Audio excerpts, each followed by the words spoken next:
dry ingredients should resemble is that of Parmesan cheese. You want it looking nice and grainy, and that means your dough is going to be right. If you don't have a KitchenAid, you can do this by hand. You can just take a fork, cut that into the butter, mix it, or you can take your hands, since you have warmth with your hands, and start blending the butter into the dough. But you want to make sure it doesn't get melted. And it's the same thing when you're doing a pie dough as well.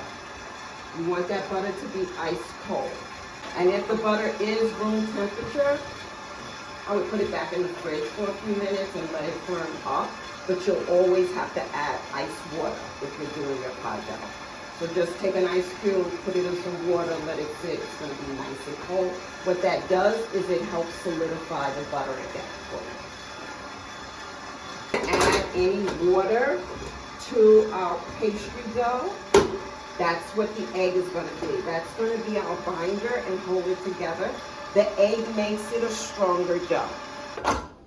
So basically, this is what I want. I'm just going to crumble up the big pieces of butter with my hands.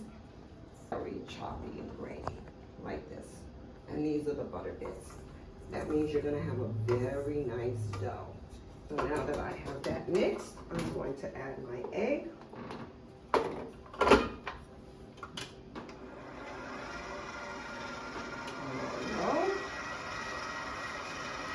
Oh, so now that my dough is mixed and moist,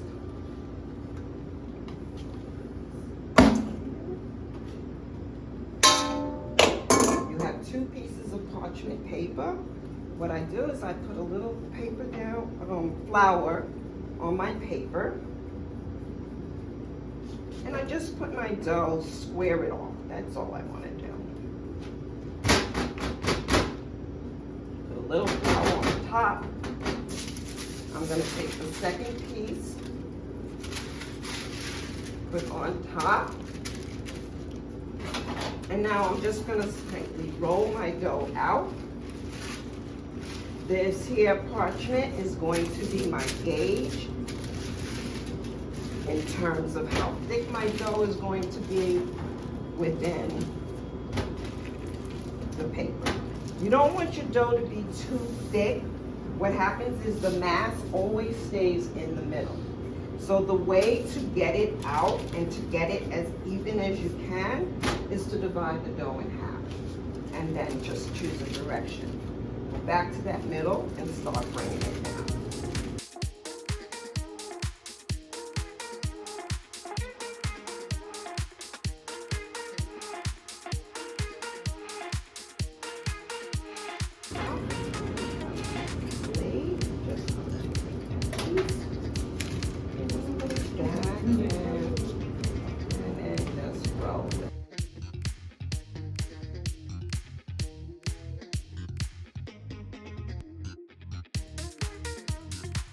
So once I have my dough rolled out, this is the part where, even though you have flour, let's see if it works. Yes, it is. Okay. Sometimes that doesn't work. When you're doing parchment, you'll end up pulling the dough because the dough is still very soft. With flour under there, it gets a little better. I just want to get rid of these lines. Not the end of the world, but in terms of aesthetics, it makes a difference. So now that I have my dough rolled out,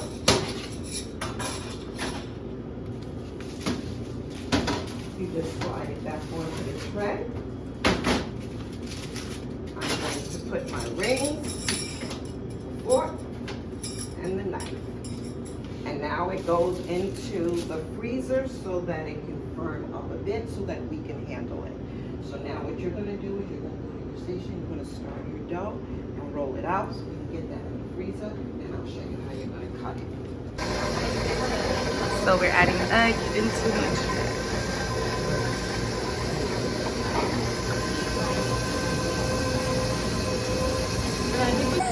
So after like 2 minutes, it's starting to become a dough. So now we take the dough into the parchment paper. And then roll it out. Yeah. So once your dough comes out the freezer, it's nice and firm and full, and it's much easier to work with. Fortunately, it's a little colder than I wanted, but that's okay. I know I have warm hands. You discover yours, you know, use it to your advantage.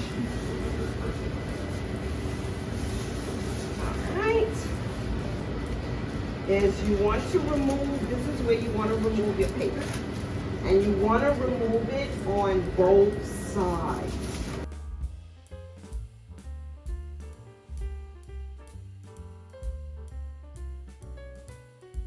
Papers back onto the tray. I'm going to take my ring and just place it where I want to. All right.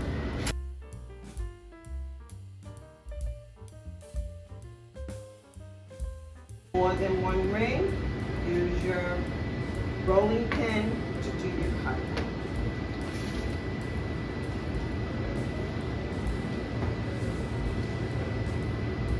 Save you on your hands to get the whole cut bruised. Okay, so now that I have that, I can lift up my dough, just cut around.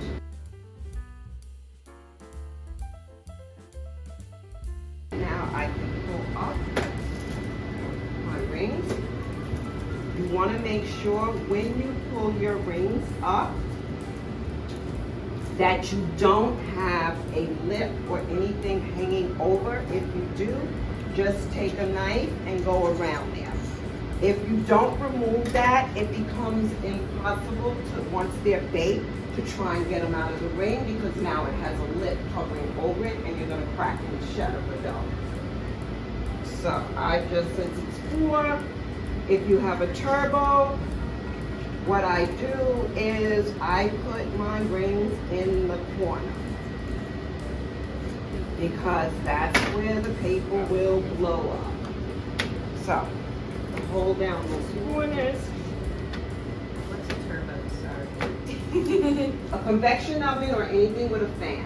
Great. This is a turbo, and it's a turbo fan, and it's going to blow all over the place.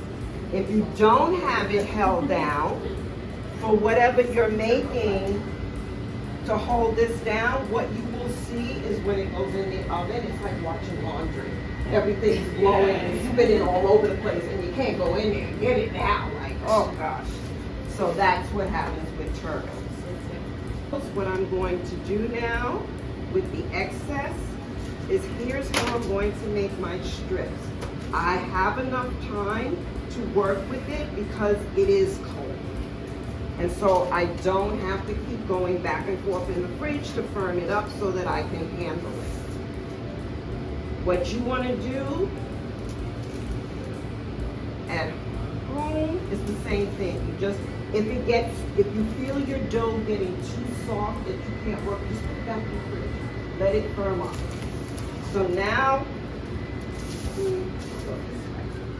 I'm going to cut my tops, my sides, my strips rather, and I'm just going to make 4 strips. Now I just pick one up, and you're going to put it down.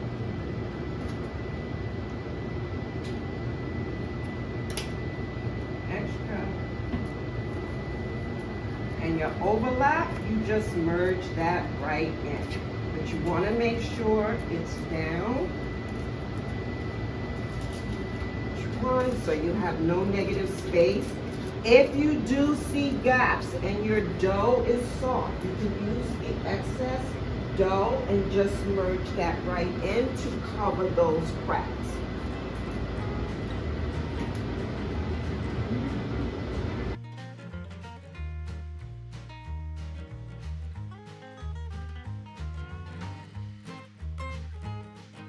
Now that I have my strips in, here's the next. You're going to take your paring knife. And I just this one over and cover the tops.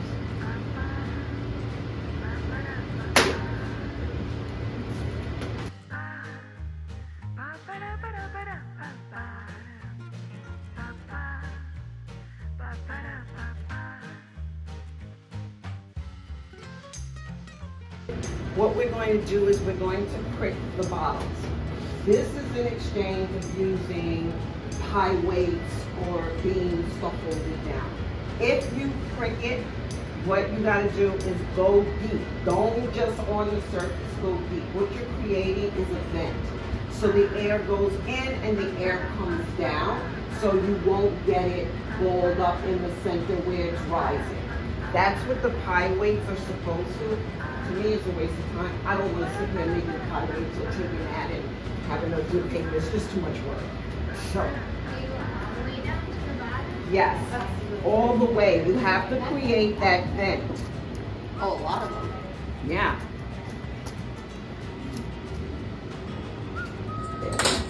So now I just put it in the freezer just for a few minutes and then I bake them off once it's cold. Okay, so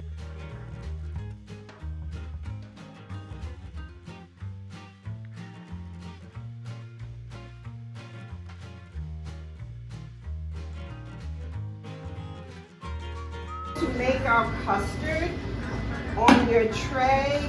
So what we have in the saucepan is just whole milk. Then I have an egg. Then we have in the bowl is granulated sugar and some cornstarch for thickening. And this is in the solo cup is what's called a vanilla bean paste. So the first thing you want to do is you want to start to warm up your cream.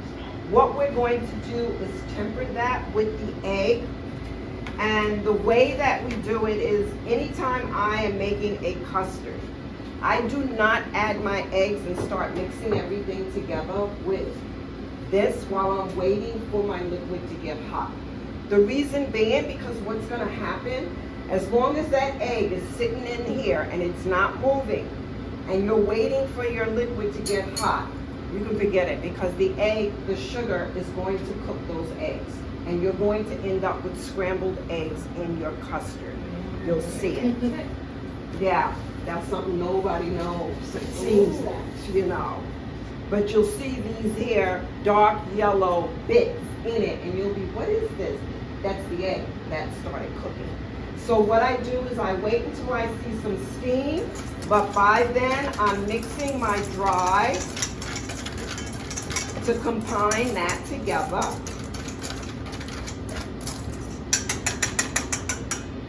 And when it comes to flavoring for custards, most recipes will always have you add your flavoring to your pot and start mixing it together.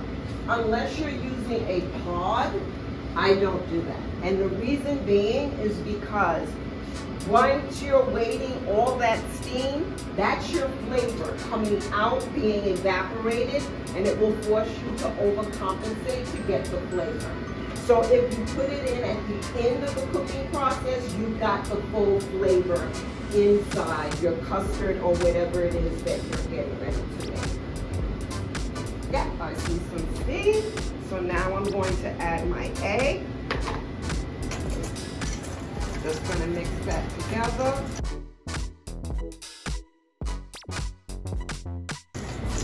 If you do end up putting your eggs prematurely and waiting, what you will have to do to kind of avoid or get around that cooked egg is you would have to keep stirring it. Just keep it moving, therefore it's not just sitting there in the sugar, so it has no time to actually cook it.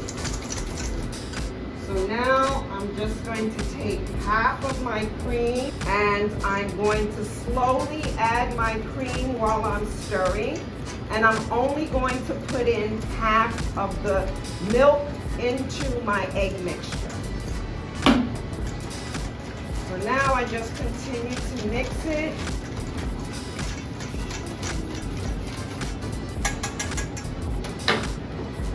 And then return it back to the saucepan. So tempering is just the process of bringing up your eggs or anything else up to the temperature of your hot liquid without it cooking or scrambling. So now I'm just gonna put it on a low, about 4. And while I'm doing that, I'm going to set my timer for 2 minutes. And that 2 minutes, when you're making custard, is just like a roux. Anything that has starch in it, you need to cook those starches off. So that's the 2 minutes. Once my custard starts to get thick is when I start counting the 2 minutes. And you're just gonna continue to stir till your 2 minutes are down. What happens if the starches aren't cooked off? When somebody eats a custard, even a gravy or a roux, and the starches are still present, when the starches come in contact with the enzymes in your mouth, it tends to coat the tongue. You will see a film on the tongue. Most people say they can't breathe, whatever, they go through all this dramatics, but it obviously does something to them. But it does leave a film on your tongue. The second thing that it does is when you get it, instead of getting smooth, creamy, you'll taste graininess. Those are the starches that's left in there.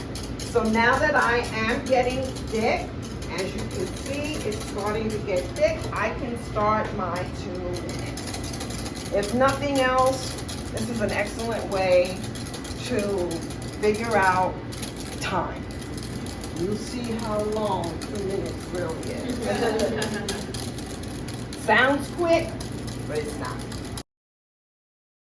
6, 5, 4, 3, 2, 1. There I go. Now I'm just going to take my vanilla bean paste. I'm going to put it in. Mix that.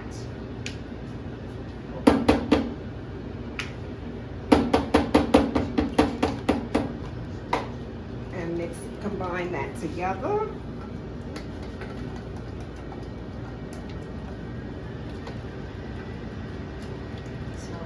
Yeah, I was just getting ready to say, you can get past this part of it, the aroma. Now, if you had cooked this in, you would never feel it here as pungent. It's inside, not in the air. So it's like, it makes me think of those vanilla room fresheners. Like, really? So, then we just put it on the tray.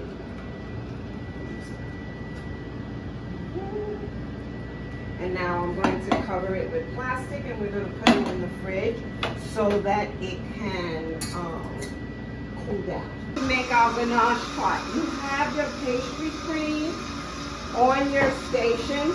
I am preparing whipped cream that we're going to fold into the pastry cream. What you're going to do is you're going to take your pastry cream and the bowl that you have, you're going to put it inside the bowl. And then you're just going to stir and make it creamy and smooth again. And then I'm going to come around and I'm going to give you some whipped cream to put into your custard. So you just want it to be just like this. Just mix it until it's nice and creamy.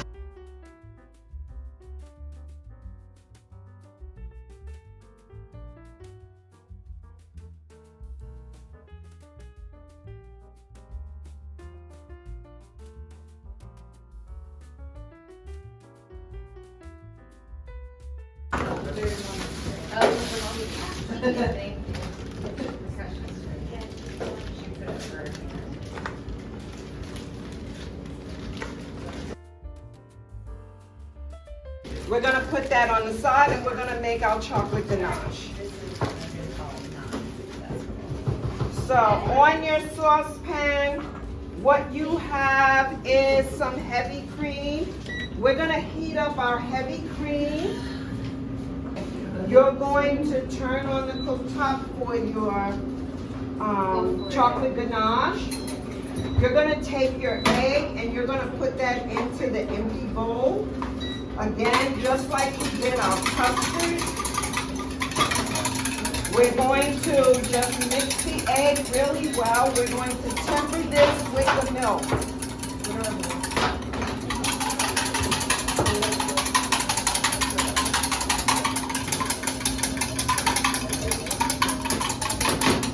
In terms of whipping eggs, when you're doing something and it requires egg, whether it's a custard, a curd, or anything, and it requires scrambled eggs, scramble that egg and mix it really well. If it's not mixed well and you still have whites and everything, soon as heat comes into it, what do you think is going to cook? All the whites. And you're going to see this in everything that you do. So mix it well before adding any liquid to it. So now that my cream is hot, what I'm going to do is pour half of the cream in here, mix that. Then I'm going to put my chocolate in, and now I'm going to put the rest of my hot milk to melt it.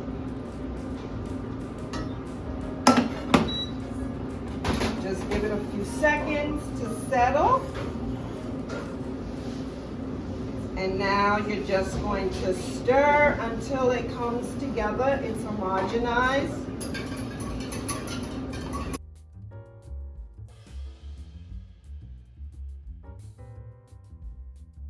Okay, so now that we have our tart shell, I'm going to start with the chocolate ganache.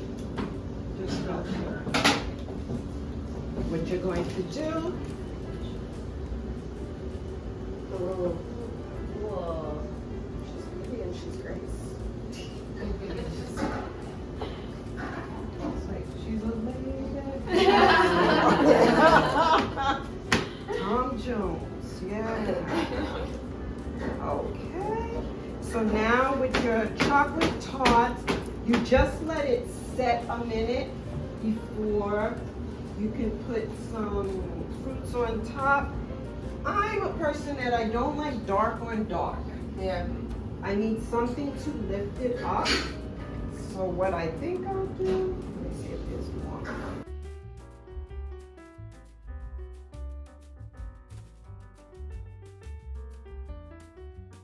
Instead of powdered sugar, which is what we have, there is a sugar that is a powdered sugar that does not melt when you put it on. It's called, the technical term is it's called a non-melting sugar. But if you go out there trying to look for a non-melting sugar, everybody's going to give you every other thing saying, really? What does that look like? Just say donut sugar. That's what you say. It's donut sugar. It does not melt on top. That's how you would finish off your tart. For your fruit tart, we're just going to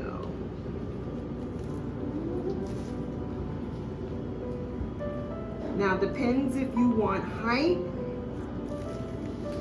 or if the height doesn't matter to you.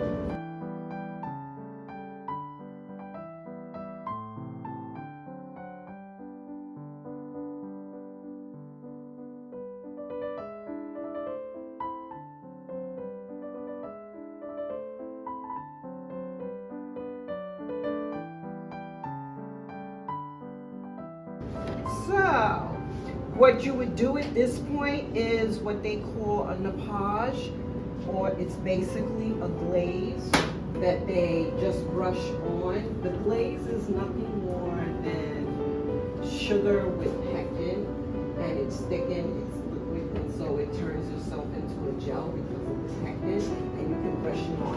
What it does is it gives the fruit a fresh look for when you're letting it sit out to display. If you've ever gone to, you know, the hotels or whatever, and you see these little fruit tarts, that's what it does. So it can't sit out too long, but because it's cream or whatever in the refrigerator, but it gives the fruit a fresh look and feeling. And that's what you're going to do.